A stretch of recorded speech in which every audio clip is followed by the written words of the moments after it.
High Commander stood on the bridge of his warship, looking down at the small planet below. His red eyes narrowed as he studied the human colony on the surface. It looked so weak, so unimportant. Just a few buildings scattered across the rocky landscape, some mining equipment, and what appeared to be simple farms. "How many of them are down there?" asked his second officer. 12,000 humans, Commander, maybe less." The officer checked his data screen. "They have no military installations, no defense platforms, not even a single warship in orbit."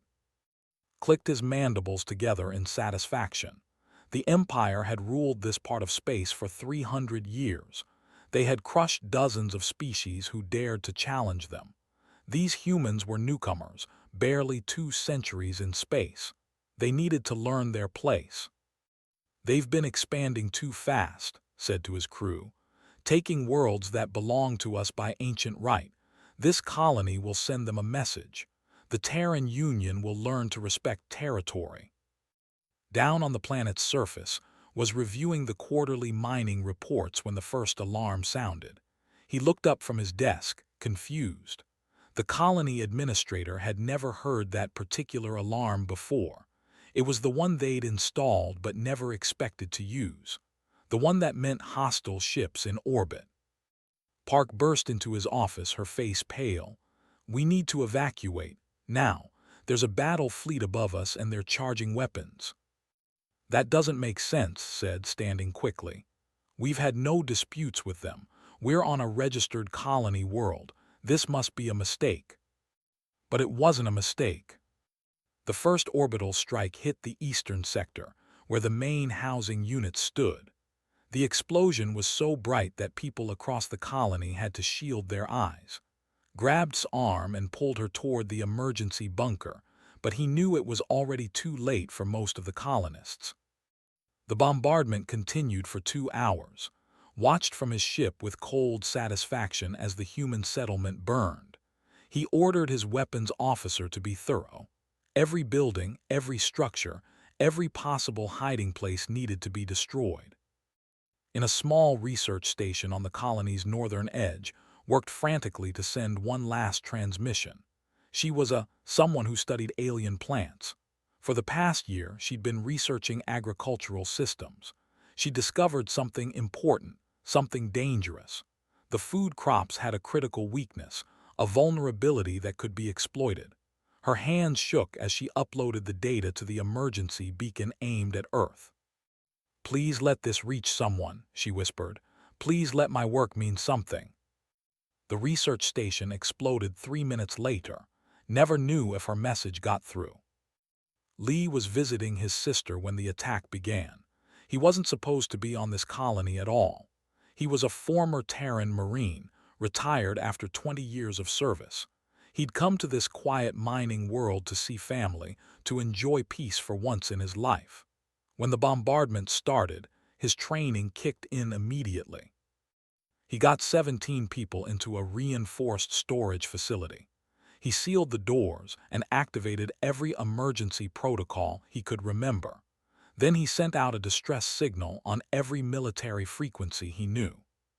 "This is former Marine Sergeant Lee on 442F. We are under attack by forces. Unprovoked orbital bombardment. Casualties in the thousands. If anyone can hear this, we need help. We need." The storage facility's ceiling collapsed. Transmission cut off, but not before it reached a Terran patrol ship 3 light-years away. Captain Myra Song had been conducting routine patrol duties when her communications officer picked up the distress call. She listened to his desperate message, heard the explosions in the background, heard the signal die. "Set course for 442F, she ordered immediately. "Maximum speed, and send a priority alert to Fleet Command. Tell them we may have a war on our hands." The journey took 18 hours. 18 hours during which Myra paced her small bridge, checking their speed every few minutes, willing her ship to go faster. She knew what she would find when they arrived, but she had to see it anyway. She had to know. When the Indomitable dropped out of faster-than-light travel, the sight made even her hardened crew gasp. The colony was gone, not damaged, not partially destroyed. Gone. Just ash and burning ruins where 12,000 people had lived and worked and built their lives. Myra's sensor officer found survivors in the wreckage. 900 people, most of them injured, all of them traumatized. The rescue teams worked through the night pulling people from collapsed shelters and damaged bunkers. They found in what used to be the colony's main bunker. He was barely conscious, his left leg crushed under debris, his face covered in blood and ash. The medical team stabilized him quickly, but before they could sedate him, he grabbed Myra's arm with surprising strength. "They went that way," he gasped, his eyes wild. "The fleet. I tracked them before our systems died. They're heading to coordinates 447 Alpha 6. There's another colony there, 5,000 people. You have to warn them." Myra nodded, and finally let the medics take him away. She stood on the bridge of her ship, looking at the ruins of the colony through the... Behind her, her communications officer waited for orders. The crew was silent, watching their captain. They all knew what this meant. They all understood that everything was about to change.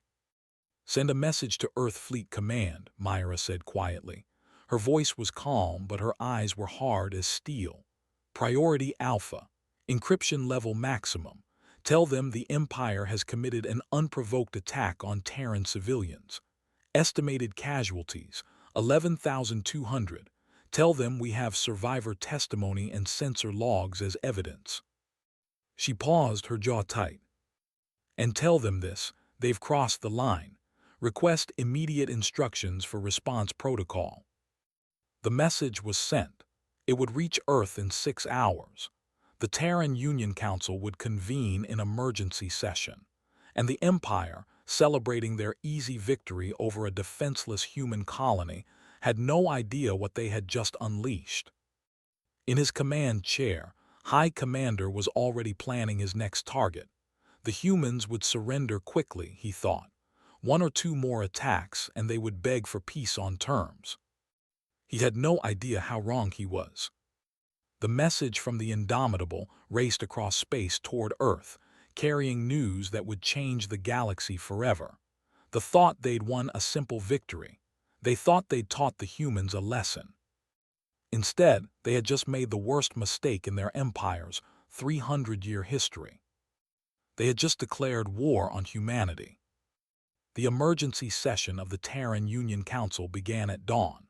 Representatives from every human world gathered in the Great Assembly Hall on Earth, their faces grim as they took their seats. News of the massacre had spread quickly.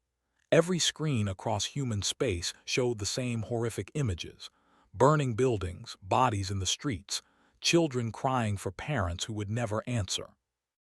Admiral stood at the central podium, his uniform crisp despite having been awake for 30 hours straight.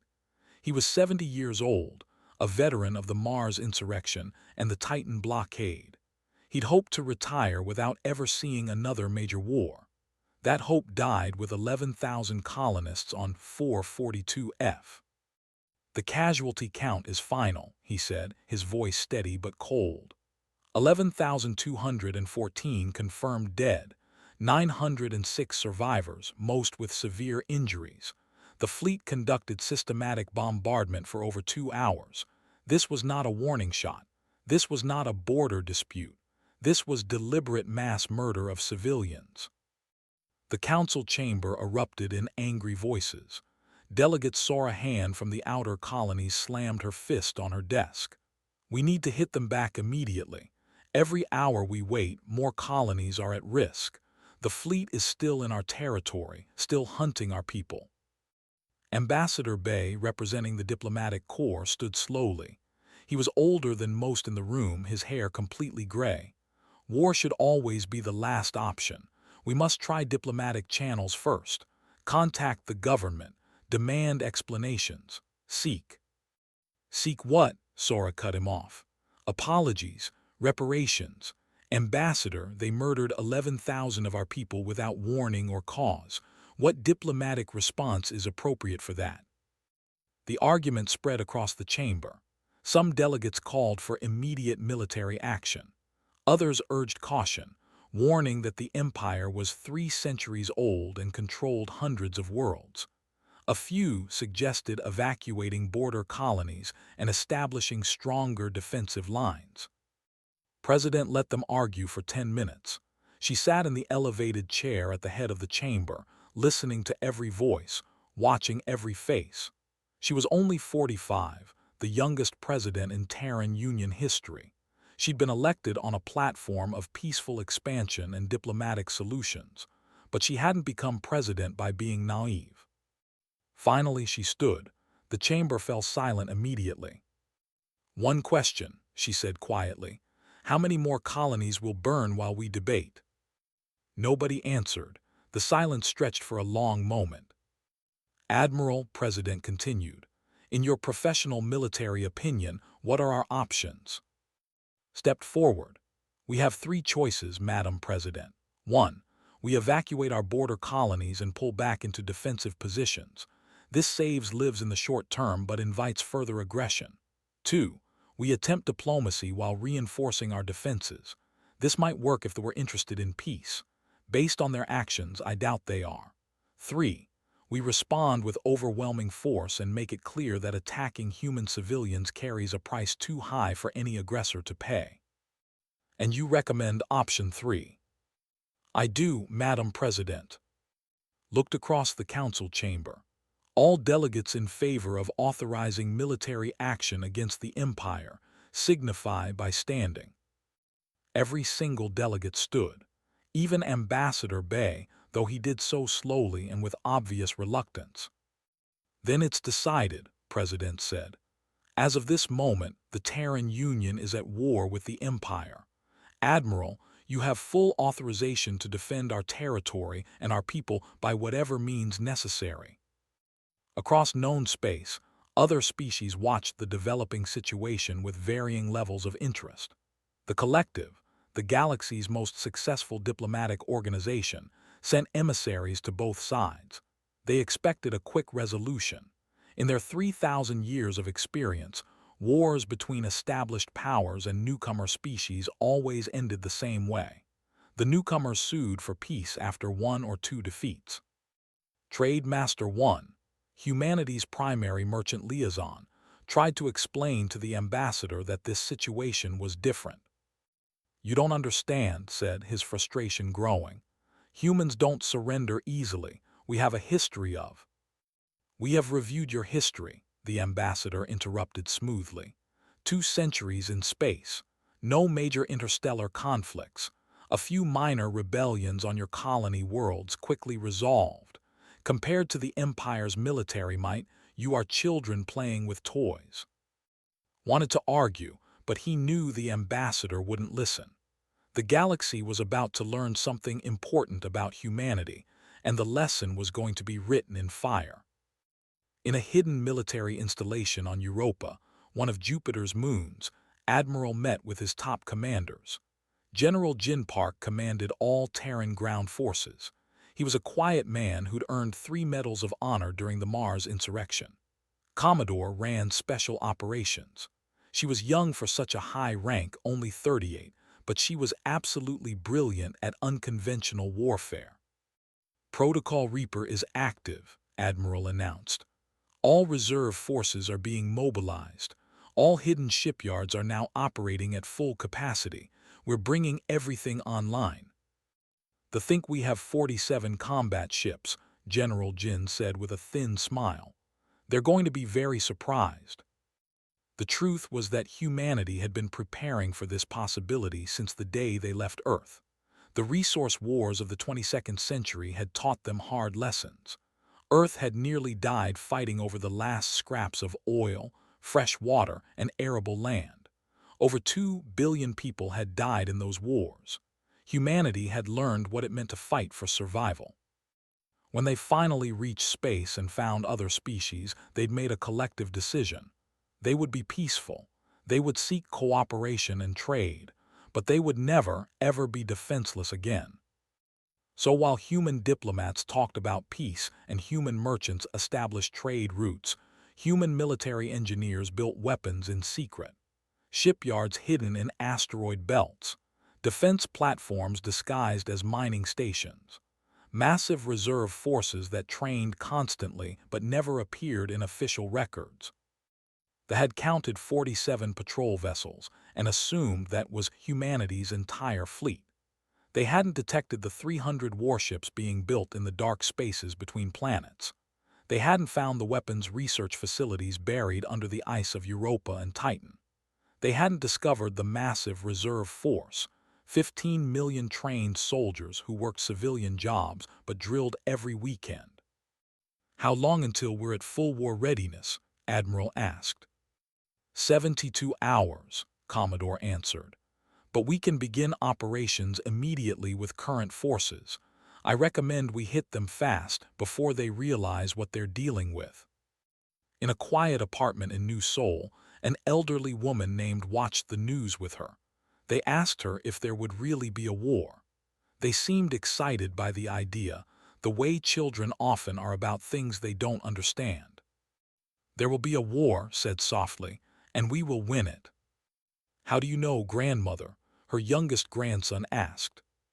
Had lived through the resource wars. She'd been a soldier herself, fighting in the desperate battles for the African water reserves. She'd seen what humanity was capable of when pushed to the edge. "I know because they made a terrible mistake," she said. "They think we're weak because we seek peace. They don't understand that we seek peace because we know what war truly costs. We became very, very good at war during Earth's darkest days. We learned how to fight with everything we have, how to use every advantage, how to win no matter the cost." She looked at her seriously. "We just hoped we'd never need those skills again. But now we do. And they are about to discover what happens when you attack someone who has spent centuries preparing to never be a victim again." Across human space, the machine of war came to life. Factories on Mars began producing ammunition around the clock. Shipyards at Titan launched completed warships ahead of schedule. Military bases on 100 worlds activated reserve units. And millions of humans who'd been living peaceful civilian lives put on uniforms and reported for duty. The galaxy was about to learn a hard truth. Humans don't just fight to win. They fight to ensure nobody ever makes the mistake of attacking them again. High Commander was celebrating his victory when he received the intelligence report. The humans had declared war. He laughed, sharing the news with his officers as if it were a joke.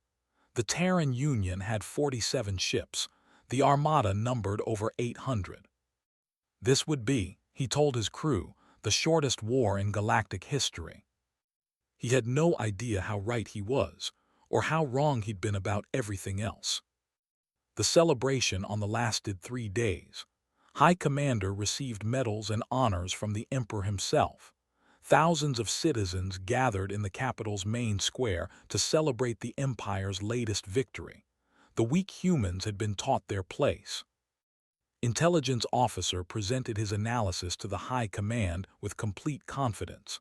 The Terran Union possesses 47 combat vessels across their entire territory, mostly small patrol ships and frigates. Our armada numbers 823 ships, including 97 dreadnoughts and 43 siege platforms. They have no hope of victory." The Emperor nodded approvingly. "How long until they surrender?" 2 weeks, Your Majesty. Perhaps 3 if they're stubborn. We'll destroy their pathetic fleet, bombard a few more colonies, and they'll beg for peace." Plans were made for a 3-pronged assault. The first fleet, 200 ships under sub-commander, would target the agricultural worlds of the cluster. Destroying the human food supply would force quick surrender. The second fleet would strike the industrial systems near Tau, crippling human manufacturing. The third fleet, led by himself, would advance toward Earth's outer defense stations. It all looked perfect on paper. Sub-Commander's fleet dropped out of hyperspace near Prime, expecting to find farming communities and grain silos. Instead, his sensors immediately screamed warnings. Defense platforms that hadn't appeared in any intelligence reports suddenly powered up all around his fleet. Hundreds of them. Evasive action, shouted, but it was already too late. The minefields activated, watched in horror as the first wave of his ships hit invisible mines that ripped through their hulls like paper. Then the surface of Prime lit up with thousands of launch signatures. Commander Minu stood in the command center, buried 3 kilometers beneath Prime's surface. He'd been the planetary defense coordinator for 5 years, preparing for this exact moment. Every farm on the surface was actually a camouflaged missile silo. Every barn hid fighter launch bays. The entire planet was one massive military base disguised as agricultural land. Launch all fighters, Minu ordered calmly. Deploy drone swarms, activate kinetic bombardment satellites, and someone send a message to the commander, "Welcome to Prime. We hope you enjoy your stay." 3,000 fighters rose from the planet's surface. They weren't the clumsy atmospheric craft they expected. These were advanced space superiority fighters that could operate in vacuum or atmosphere. Behind them came 50,000 autonomous combat drones, each one programmed with human-designed tactical algorithms. They had never seen warfare like this. Human fighters didn't engage in honorable ship-to-ship combat. They swarmed like insects, dozens targeting single vessels, coordinating their attacks with machine precision. The drones did something even worse. They rammed ships at relativistic speeds, turning themselves into kinetic weapons that punched through shields and armor. They're suicide attacking, weapons officer shouted in disbelief. "They're drones, you fool," snarled. "No pilots, just machines." But even knowing that didn't help. His fleet was being torn apart. Then the human boarding parties arrived. Marines in powered armor launched from hidden stations on Prime's 3 moons. They used personal jump drives to teleport directly onto ships. The warriors were among the most feared fighters in the galaxy, but they'd never faced humans in close combat before. Sargent led the assault on the heavy cruiser Pride of Empire. Her team of 20 Marines materialized in the ship's main corridor and immediately opened fire. The crew fought back hard, but they were unprepared for human tactics. Humans didn't line up and exchange fire. They used grenades to flush out defenders, then advanced under covering fire. They hacked security systems and turned a ship's own defenses against its crew. They moved fast, struck hard, and showed no mercy to an enemy that had murdered 11,000 civilians. Within 3 hours, 200 ships were reduced to 74. He ordered a retreat, broadcasting on all frequencies. "The intelligence was wrong. The humans have been hiding their real strength. Fall back, fall back." Across human space, similar scenes played out. The Second Fleet encountered Commodore Myra Song's task force near Tau.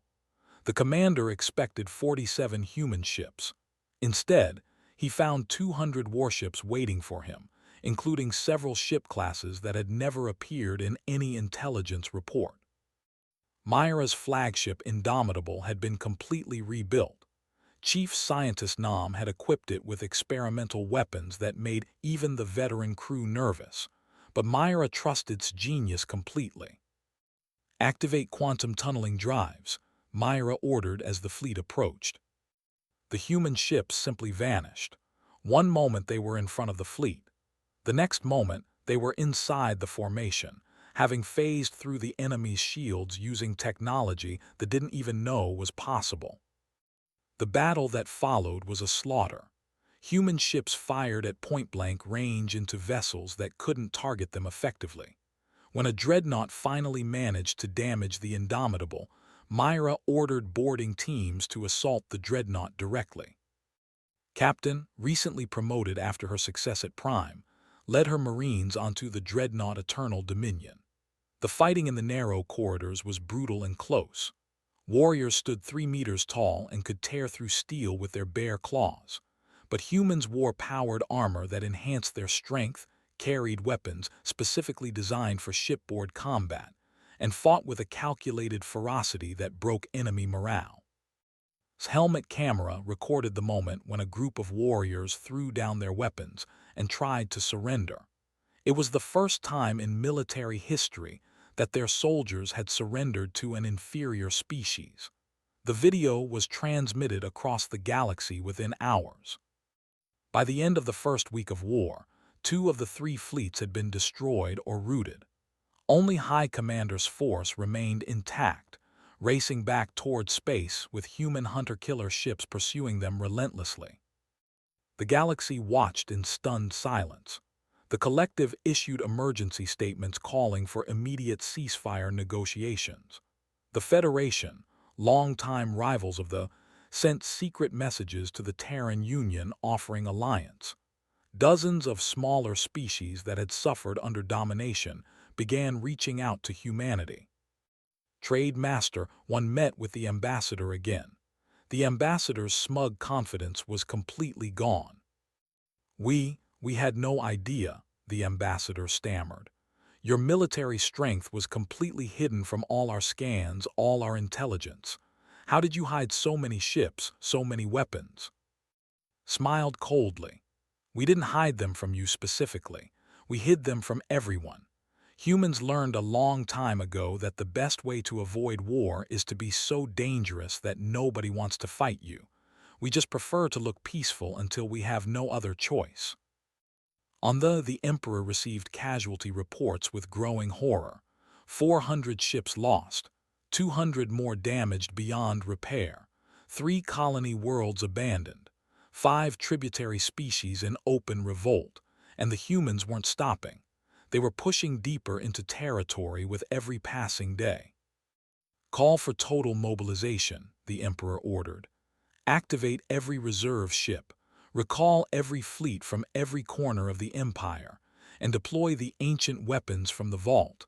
I don't care what treaties forbid them, we're fighting for our survival now." Intelligence officer tried to speak up. "Your Majesty, perhaps we should consider."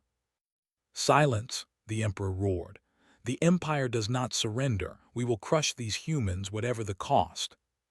But in the Terran Union Council chambers, President was reading very different reports. Admiral's strategy was working perfectly.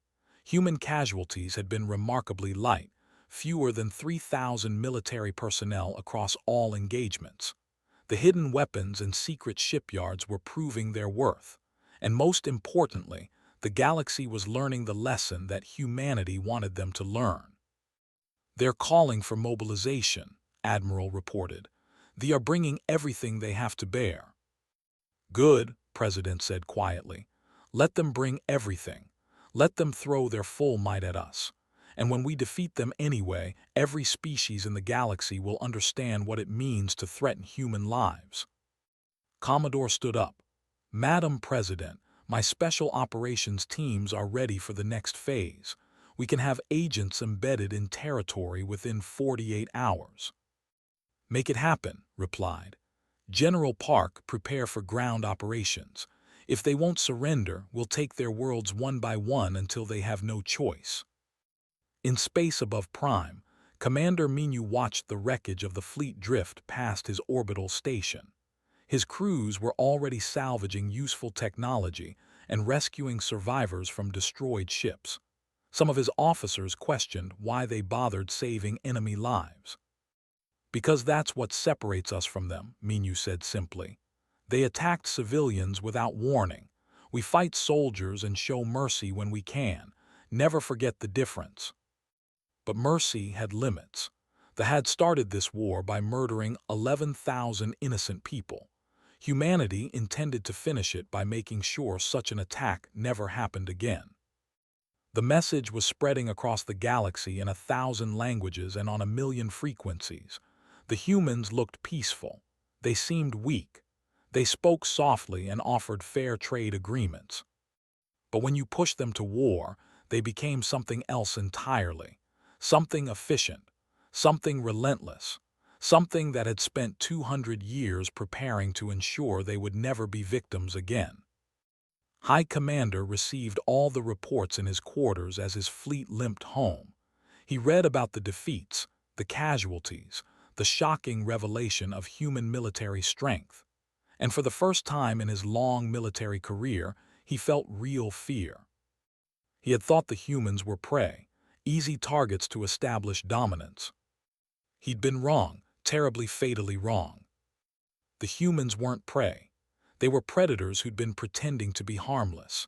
And now that the mask was off, the entire galaxy was about to learn what humans were really capable of. The Empire with desperate fury. The Emperor's call for total mobilization brought ships from every corner of their territory. Ancient warships that hadn't flown in decades were pulled from mothballs and crewed with hastily trained soldiers. Tributary species were forced to contribute their fleets, whether they wanted to or not. In the secret vaults beneath the Imperial Palace, weapons that had been forbidden by galactic treaty for centuries were unsealed.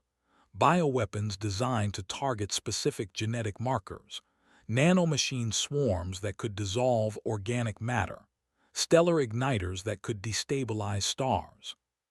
The Emperor stood before his war council, his face grim. The Terran Union has humiliated us. They've destroyed our fleets and turned our vassals against us. This ends now. We will use every weapon, every tactic, every resource at our disposal. If we cannot rule the galaxy, we will burn it. The first bioweapon was deployed against the human colony on Titan's Reach. The weapon was supposed to target human DNA specifically, killing every person on the planet within hours. They expected to find a dead world when their ships arrived 3 days later. Instead, they found the colony functioning normally, every human alive and healthy, and a transmission waiting for them. Dr. Song, the colony's chief medical officer, appeared on every screen. She held up a small vial. Your bioweapon was actually quite sophisticated. It would have worked perfectly on baseline humans from a century ago. Unfortunately for you, all Terran citizens receive genetic immunotherapy as children. We've been inoculating against theoretical bioweapons since the Resource Wars. Your weapon was neutralized by our standard medical nanomachines within 20 minutes. The commander ordered the transmission deleted, but it had already spread across the galaxy. The mighty Empire had tried to use forbidden weapons and failed. Worse, they'd revealed that they were willing to break every galactic law to win. More species began abandoning the collective officially condemned the use of bioweapons. 3 tributary species declared independence and requested Terran protection. The galaxy was turning against and they were too proud to stop. General Jin Park stood on the bridge of the assault carrier Hammer, watching 12 different planetary invasions unfold simultaneously. Operation Twilight Hammer was the largest military operation in human history. 12 held worlds being assaulted at the same time, stretching their defenses impossibly thin. Status report, Jin ordered. The tactical officer brought up 12 screens showing different battlefields. 7 is secured. Prime is at 70%. 4 is encountering heavy resistance but holding objectives. All operations proceeding within acceptable parameters. Jin had learned warfare during the Mars insurrection, where rebel forces had held cities against superior firepower for months using guerrilla tactics. He'd taken those lessons and perfected them. His troops didn't fight the head-on when they could avoid it. They used camouflage technology that made soldiers almost invisible. They struck at night, targeting supply lines and command centers. They used psychological warfare, broadcasting messages that undermined enemy morale. On Prime's largest moon, Colonel led the most important assault. The moon housed the main communications relay for the entire military network. Taking it would cripple their ability to coordinate their remaining fleets. Troops landed in drop pods that the defenses couldn't detect until it was too late. They hit the ground running, moving in small teams toward pre-assigned targets. The defenders fought hard, but they were trained for conventional warfare. They expected enemies to mass their forces and attack obvious targets. Humans didn't fight that way. Teams infiltrated the base through maintenance tunnels, emerged behind enemy lines, and captured critical systems before they even knew they were under attack. Within 6 days, the moon was under Terran control. "Send the message to Admiral," ordered. "The relay is ours. He can proceed with the next phase." In orbit above Prime itself, Admiral's fleet was assembling. This was the moment he'd been planning for weeks. There was the most heavily defended planet in the Empire, 600 ships in orbit, thousands of defense platforms, millions of troops on the surface. And arriving from hidden construction yards across human space, the secret weapon that would break resistance forever. The TUOS Retribution was unlike anything the galaxy had ever seen. It wasn't technically a ship. It was a mobile siege platform the size of a small moon, equipped with weapons that could crack planetary shields and reduce continents to glass. Building it had taken 40 years and consumed resources from a dozen human worlds. Fleet Captain commanded the Retribution from its massive bridge. He'd spent 5 years training for this moment. All systems nominal, weapons charging, defense grid online. "We're ready, Admiral." Nodded. The Retribution would position itself above Prime and serve as an unbreakable anvil against which the rest of the fleet could hammer the enemy. But first, he had to give the one final chance. Across human space, Commodore's special operations teams were working their magic. They weren't just gathering intelligence. They were actively destabilizing the Empire from within. Lieutenant Jin sat in a small room on a tributary world, talking to the local governor. The governor was a member of the species, a people that had conquered 200 years ago. "Your people don't love said simply. They fear them, but fear only works when the thing you fear seems invincible. They aren't invincible, we've proven that." The governor studied the data had provided, battle reports, casualty figures, predictions of how the war would end. "If we rebel and you lose, they will exterminate us." "If we lose, they'll exterminate us too," replied. "But we won't lose. They started this war thinking humans were weak. They were wrong. They've lost every major engagement. Their fleets are shattered. Their economy is collapsing. It's only a matter of time now. The question is, when the Empire falls, do you want to be remembered as their loyal subjects or as people who stood up for their own freedom?" Over the next week, 3 more tributary species declared independence. 5 others began quiet negotiations with Terran diplomats. The Empire was crumbling not just from military defeats but from internal collapse. Then came the Empire's most desperate act. High Commander, disgraced by his earlier defeats but given one final chance to redeem himself, deployed the stellar igniter against the human colony world of New Sol. The weapon was designed to destabilize a star, causing it to go supernova. New Sol, a planet of 4 billion people, would be completely destroyed. Civilian Coordinator O received the warning with just 4 hours to act. He'd been planning evacuation procedures for years, but 4 hours wasn't enough to save everyone.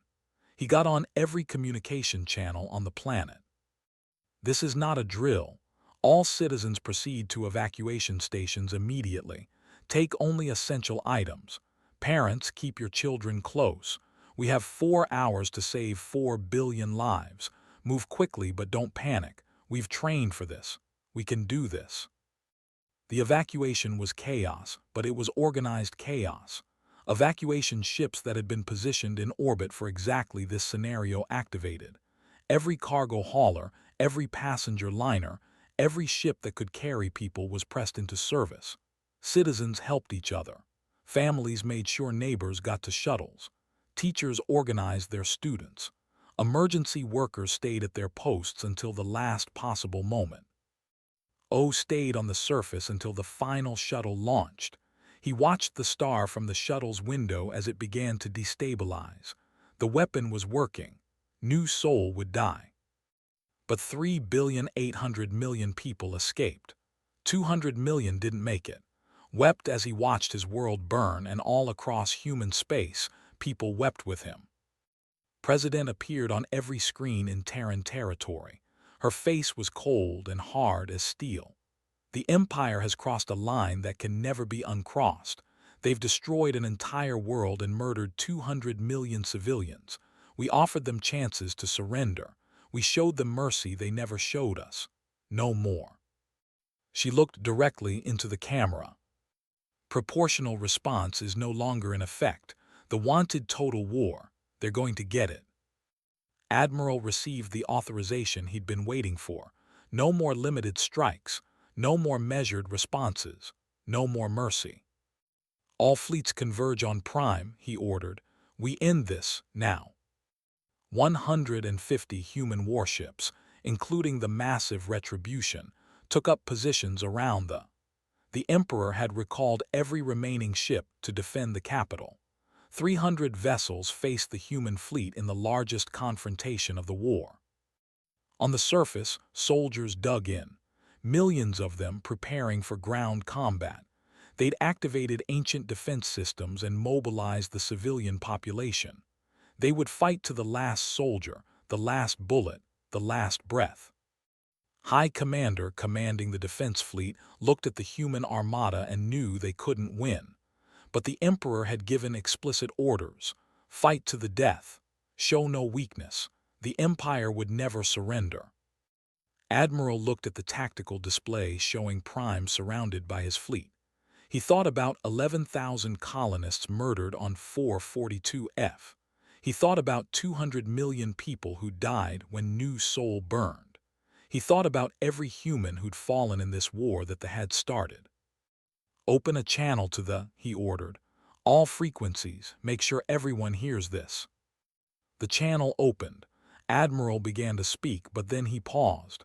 Actually, patch this through to President. She should deliver this message. Moments later, President's face appeared on every screen across Prime. She spoke slowly, clearly, in perfect language. You started this war by attacking defenseless civilians. You've used forbidden weapons. You've destroyed one of our worlds. You've shown the galaxy what kind of species you really are. But even now, even after everything you've done, we're giving you one final chance. She paused, letting her words sink in. Surrender unconditionally. Disarm your fleets. Submit to Terran authority. In exchange, we'll spare your world and your people. You have 6 hours to decide. The transmission ended. The ultimatum was delivered. In the Imperial Palace deep beneath the capital, the Emperor raged. His advisors begged him to consider surrender. His military commanders warned that they couldn't win, but he refused to listen. We are, he shouted. We have ruled for 3 centuries. We do not bow to anyone, especially not to primitive humans who should have stayed in their own system. Order all fleets to attack. We will show them what it means to challenge the Empire. High Commander received the order. He looked at his battered fleet, then at the overwhelming human force arrayed against him. He knew this was suicide. But he was and followed orders. The final battle was about to begin. The 6-hour ultimatum expired in silence. The Emperor sent no response, no surrender transmission, no request for negotiations, just orders for his fleet to attack. High Commander looked at his tactical display one final time. 300 ships against 150 human vessels. On paper, they had numerical advantage, but had learned the hard way that numbers meant nothing against human technology and tactics. All ships, he transmitted to his fleet. For the glory of the Empire, attack. The fleet surged forward. Every ship opened fire simultaneously, filling space with enough energy weapons to glass a continent. Missiles by the thousands raced toward the human fleet. It was the most concentrated firepower the Empire had ever deployed. The human ships simply absorbed it. Admiral watched as weapons struck his fleet's shields. The shields held easily. Human defensive technology had advanced far beyond what they could penetrate. The enemy was throwing everything they had at the human fleet, and it might as well have been throwing rocks. Return fire, ordered calmly. Disable their ships where possible. We're still offering them the chance to surrender." The human counterattack was surgical and devastating. Instead of trying to destroy every ship, the human fleet targeted specific systems, weapons, engines, life support. Within minutes, dozens of vessels were floating dead in space, their crews alive but helpless. Captain Minu commanded a squadron of human destroyers that weaved through the formation like dancers. His ships moved with impossible precision, their quantum drives allowing them to appear and disappear at will. Every time they appeared, another ship went dark. "Sir," his tactical officer reported, "they are trying to reform their line. They're pulling back toward the planet." "Let them," Minu replied. "Herd them toward Admiral's position.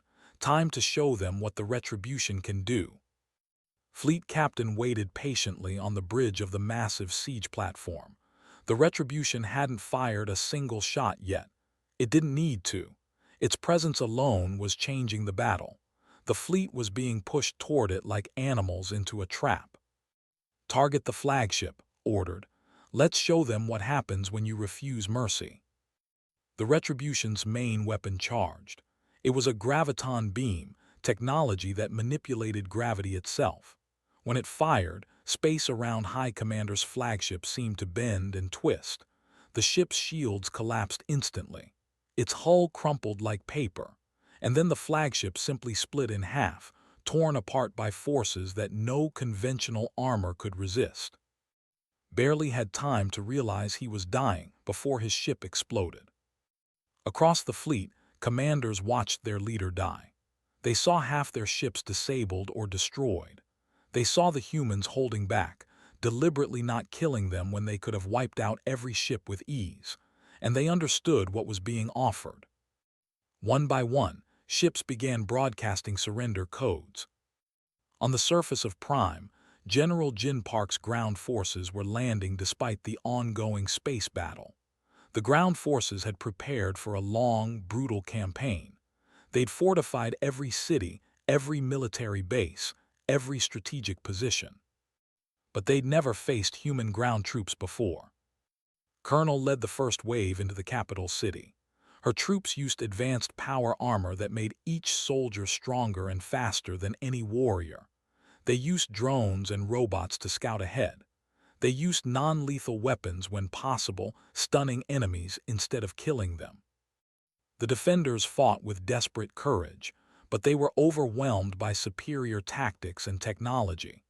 Human soldiers moved through the city like ghosts, appearing where they weren't expected, bypassing strongpoints to capture command centers and communication hubs. Within 12 hours of landing, General Jin's forces controlled every major city on Prime. The military had been systematically dismantled, its soldiers disarmed, its command structure captured. Marine Captain had the honor of leading the final assault on the Imperial Palace. The Emperor's Royal Guard, legendary warriors who had never been defeated, made their last stand in the throne room. They stood 3 meters tall, covered in combat armor, armed with weapons that could tear through steel. Marines faced them without fear. The humans had faced overwhelming odds before and won. They'd fought in the tight corridors of ships, in the frozen tunnels of asteroids, in the burning streets of besieged cities. The Royal Guard were skilled, but humans had spent centuries perfecting the art of war. The battle in the throne room lasted 20 minutes. When it ended, the Royal Guard had surrendered, not because they were cowards, but because they recognized that continuing to fight was pointless suicide. The Emperor sat on his throne, watching humans storm his palace. He was ancient, over 300 years old, having ruled during the entire span of dominance in this sector. He'd never imagined he would see this day. Captain approached the throne, her weapon lowered but ready. "Your Majesty, by the authority of the Terran Union, I'm placing you under arrest. Your empire has surrendered. This war is over." The Emperor looked at her with something like curiosity. "You fight like demons. Where did you learn such warfare? What made you so dangerous?" Removed her helmet so he could see her face. We learned by surviving. My grandmother fought in the resource wars on Earth. Do you know what those wars were like? 2 billion people dead fighting over the last scraps of a dying world. We became very good at war because we had to. And then we left Earth hopping we'd never need those skills again. She paused, her expression hardening. But you attacked us. You murdered our civilians. You forced us to remember what we're capable of. And now you know too. The Emperor was led away in restraints. The Empire had fallen. Across the galaxy, the news spread faster than light. The Empire, 3 centuries old and seemingly unstoppable, had been defeated in less than 8 months by a species that had only been in space for 200 years. The collective sent official congratulations to the Terran Union. The Federation proposed alliance talks. Dozens of smaller species requested trade agreements and defensive pacts. On Earth, President addressed the Terran Council and the galaxy beyond. The war is over. The Empire has surrendered unconditionally. Their military will be permanently disbanded. Their emperor will stand trial for war crimes. Their territory will be placed under Terran administration until such time as their government can be reformed into something that respects the rights of all species. She paused, looking tired but satisfied. We didn't want this war. We spent 200 years in space trying to be peaceful neighbors. But when they attacked us, when they murdered our civilians and destroyed our worlds, we showed them and the entire galaxy what humanity is truly capable of. We hope this lesson never needs to be repeated. In a quiet hospital on Prime, watched the news from his bed. His leg had healed, though he would walk with a limp for the rest of his life. He was one of the lucky survivors from 442F. Most of his friends and colleagues hadn't made it. A delegation arrived at the hospital. Admiral himself came to visit. "Mister, the Terran Union would like to offer you a position. The needs civilian administration. We need someone who understands what this war was really about. Someone who lost everything to aggression and can help rebuild something better." Considered the offer. He thought about the 11,000 people who died on. He thought about the chance to turn the into something peaceful instead of destroying it. "I'll do it," he said, "but on one condition. The first thing we build on Prime is a memorial for everyone who died in this war, both sides, so nobody ever forgets what happened when one species decided to attack another without cause."